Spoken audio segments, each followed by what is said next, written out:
പൊതുവെ സിനിമാ താരങ്ങൾ രാഷ്ട്രീയ നിലപാടുകൾ സ്വീകരിക്കുന്നതിലും പ്രസ്താവന നടത്തുന്നതിലും പിന്നോട്ട് നിൽക്കുന്ന സ്വഭാവക്കാരാണ്. കാരണം അത്തരത്തിൽ എല്ലാ രാഷ്ട്രീയ വിഷയങ്ങളിലും ഇടപെടേണ്ടതും അഭിപ്രായങ്ങൾ പറയേണ്ടതുമായ ഒരു മേഖലയല്ല സിനിമാ മേഖല. അവിടെ പൊളിറ്റിക്സിനോ പൊളിറ്റിക്കൽ സ്റ്റേറ്റ്മെന്റിനോ യാതൊരു സ്ഥാനവുമില്ല. എങ്കിലും അവിടെയും ചിലർ മറ്റുള്ളവരിൽ നിന്ന് വേറിട്ട് നിൽക്കാറുണ്ട്. ആ കൂട്ടത്തിൽ മുൻപന്തിയിൽ നിൽക്കുന്ന നടനാണ് ഷെയ്ൻ നിഗം.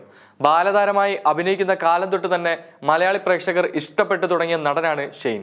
ആ കാലം തൊട്ട് ഈ കാലം വരെ നല്ലതെന്നും മോശമെന്നും പറയാൻ കഴിയുന്ന പലതരത്തിലുള്ള വാർത്തകളിൽ ഷെയ്ൻ ഇടം നേടിയിട്ടുണ്ട്. എന്നാൽ വളരെ ചെറിയ പ്രായത്തിൽ തന്നെ സിനിമയിൽ തൻ്റെതായ ഒരിടം കണ്ടെത്തുന്നതിൽ ഷെയ്ൻ വിജയിച്ചിരുന്നു. ആദ്യകാലങ്ങളിൽ ചില അനാവശ്യ വിവാദങ്ങളിൽ പെട്ടിരുന്നെങ്കിലും സിനിമയിൽ പരിചയസമ്പത്തും സ്വയം പക്വതയും ഒക്കെ കൈവന്നതോടെ അത്തരം വിവാദങ്ങളിൽ നിന്നൊക്കെ ഷെയ്ൻ പൂർണ്ണമായും ഒഴിവായി. മാത്രമല്ല പിന്നീട് ഇങ്ങോട്ടുള്ള ഈ കാലത്തിനിടയിൽ മികച്ച കരിയർ ബിൽഡ് ചെയ്യുന്നതിലും ഷെയ്ൻ മടി കാണിച്ചിട്ടില്ല. അവസാനം ഇറങ്ങിയ വേലയിലെയും RDXലെയും ഒക്കെ പ്രകടനത്തിന് വലിയ രീതിയിലുള്ള പ്രേക്ഷക പ്രശംസയും ലഭിച്ചിരുന്നു.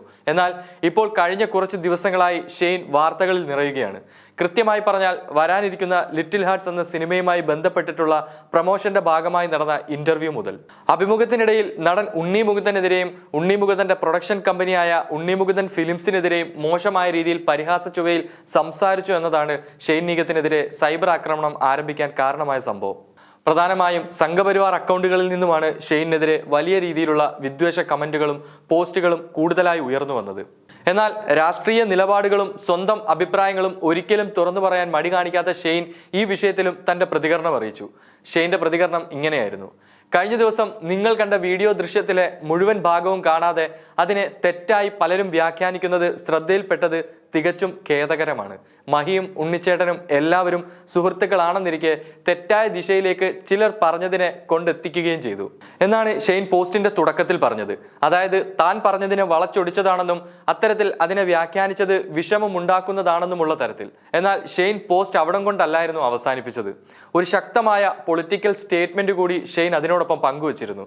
അത് ഇങ്ങനെയായിരുന്നു: അവസരം മുതലെടുത്ത് മതവിദ്വേഷത്തിന് അവസരം കാത്തു നിന്നവർക്ക് പാത്രമാകാൻ എൻ്റെ വാക്കുകൾ കാരണമായി എന്നൊരു ഒറ്റ കാരണം കൊണ്ടാണ് ഇന്നിവിടെ ഇത് പങ്കുവെക്കുന്നത്. ഇവരെ പ്രബുദ്ധരായ മലയാളികൾ അവജ്ഞയോടെ തള്ളണം. ഇത് ഷെയ്ൻ നിഗത്തിൻ്റെയും ഉണ്ണി മുകുന്ദൻ്റെയും മമ്മൂട്ടിയുടെയും മോഹൻലാലിൻ്റെയും സുരേഷ് ഗോപിയുടെയും ഒക്കെ നാട് തന്നെയാണ്. ഈ ഒരു ഒറ്റ സ്റ്റേറ്റ്മെന്റ് ആണ് മമ്മൂട്ടിയെ വിട്ട് അവർ ഷെയ്ൻ നിഗത്തിലേക്ക് മാറാനുണ്ടായ ഏക കാരണം. അങ്ങനെയാണ് 52 വർഷത്തിനിടെ ഇതുവരെ കിട്ടാതിരുന്ന ഇപ്പോൾ കിട്ടിയ സുഡാപ്പി എന്ന പദവി ഷെയ്ൻ നിഗത്തിനും കൂടി നൽകുന്നത്. പൊതുവെ BJPക്കെതിരെയോ സംഘപരിവാറിനെതിരെയോ ശബ്ദമുയർത്തുന്നവരെ തീവ്രവാദിയെന്നും സുഡാപ്പി എന്നും അവർ വിളിക്കുന്നത് സോഷ്യൽ മീഡിയ ഉപയോഗിക്കുന്ന എല്ലാവർക്കും സുപരിചിതമായ കാര്യമാണ്. മുൻപ് മുസ്ലിം നാമധാരികൾക്ക് നേരെ മാത്രമായിരുന്നു ഈ സുഡാപ്പി പദം ഉപയോഗിച്ചിരുന്നതെങ്കിൽ ഇന്ന് അവർക്കെതിരെ തിരിയുന്ന ആർക്ക് നേരെയും ഈ വാക്ക് ഉപയോഗിക്കാൻ തുടങ്ങിയിരിക്കുന്നു എന്നത് ഒരു യാഥാർത്ഥ്യമാണ്. ഇന്ന് അവർക്ക് ആ വാക്ക് പ്രയോഗിക്കാൻ മറുവശത്ത് ഒരു മുസ്ലിം പേര് വേണമെന്നില്ല. തങ്ങളെ എതിർക്കുന്നവർ കമ്മ്യൂണിസ്റ്റ് ആണെങ്കിലും കോൺഗ്രസ് ആണെങ്കിലും ആരാണെങ്കിലും അവരെല്ലാം സംഘപരിവാറിന്റെ കണ്ണിൽ സുഡാപ്പികളാണ്. 52 വർഷമായി മലയാള സിനിമയിൽ നിറഞ്ഞു നിൽക്കുന്ന മമ്മൂട്ടിയോട് ഇക്കാലത്തിനിടയിൽ മതപരമായ ഒരു വിവേചനവും മലയാളി സമൂഹം കാണിച്ചിട്ടില്ല. ആരോടും മലയാളികൾ കാണിക്കുകയുമില്ല. എന്നാൽ ആ മമ്മൂട്ടിയും ഒടുവിൽ സുഡാപ്പിയായി. പൊതുവെ ഈ ഒരു പേര് വീഴാതിരിക്കാൻ ഒഴിഞ്ഞുമാറി നടക്കുന്നവരാണ് പലരും. മമ്മൂട്ടിയും ഒരു പ്രതികരണവും നടത്തിയില്ല. എന്നാൽ അവിടെയാണ് ഷെയ്ൻ നിഗം വ്യത്യസ്തനാകുന്നത്.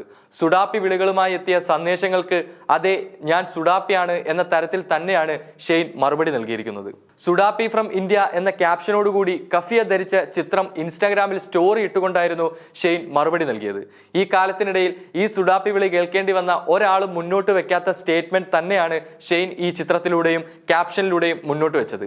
ചുരുക്കി പറഞ്ഞാൽ രാഷ്ട്രീയ അജണ്ടയുടെ ഭാഗമായി എതിർക്കുന്നവരെ എല്ലാം സുഡാപ്പിയാക്കുമ്പോൾ അതെ ഞാൻ സുഡാപ്പിയാണ്, ഇനി എന്താണ് അറിയേണ്ടത് എന്ന ചോദ്യവും ചിലതിനുള്ള ഉത്തരവും കൂടിയാണ് ഷെയ്ൻ നിഗത്തിന്റെ ഈ ഒരൊറ്റ സ്റ്റോറിയിൽ നിന്നും ജനിച്ചത്. നിരവധി പേർ ഷെയ്ൻ നിഗത്തെ പിന്തുണച്ചുകൊണ്ടും അതിനോടൊപ്പം തന്നെ രൂക്ഷമായ രീതിയിൽ സൈബർ ബുള്ളിംഗ് നടത്തിയും സോഷ്യൽ മീഡിയയിൽ ഈ വിഷയത്തിൽ പ്രതികരണം നടത്തുകയാണ് ഇപ്പോഴും. എന്താണ് ഈ വിഷയത്തിൽ നിങ്ങളുടെ അഭിപ്രായം? കമന്റ് ബോക്സിൽ രേഖപ്പെടുത്തുക.